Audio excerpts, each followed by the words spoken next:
Mas pinalawak pa ang benepisyo naman para sa mga senior citizens sa bansa sa pamamagitan nito ng bagong pirmang Centenarians Act. Yan ang ulat ni Chariza Esparago.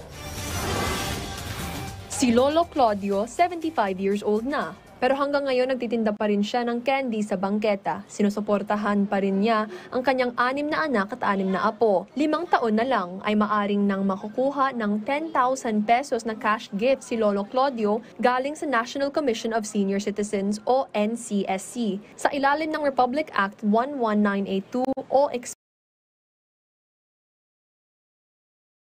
kahit paano tiniluda para sa gusto niyang makapag-uwi ng mas maraming kita para sa kanyang pamilya.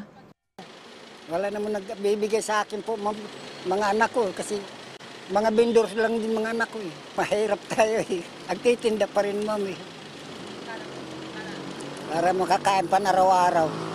Si Lola Virginia Sabelio naman nag-aalaga sa kanyang asawa, 3 anak at 3 apo. Natutulungan daw sila sa bahay. Kung sino ang meron, siya ang nagbibigay para sa gastusin sa buong pamilya. Anak ko sila, may mga apo-apo. Walang naibang tao sa akin eh. Kundi mahal ko sila. Habang buhay ko silang tutulungan, ganun din sila. Kung makakuha siya ng 10,000 peso cash gift sa kanyang 80th birthday, syempre aniya, diretsyong ibibigay niya sa kanyang pamilya.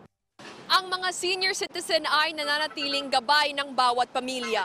Kaya naman hangad ng NCSC na mas mapalawak ang sakop ng mga kwalipikadong senior citizen ng cash gift para mas matulungan ang kanilang pang-araw-araw na gastusin. Bukod sa karagdagang ayuda, ang RA 11982 ay maglulunsad ng Elderly Data Management System para mas matutulungan ang mga senior citizen. Nais din ng Senado na magpasa ng batas para iatras ang edad ng kwalipikadong senior citizen mula sa 60 sa 56. Hinikayat naman ng NCSC ang mga senior citizen na magparehistro sa online registration system para maayos ang database pag-distribute ng mga ayuda. Chariza Esparago para sa Pambansang TV sa Bagong Pilipinas.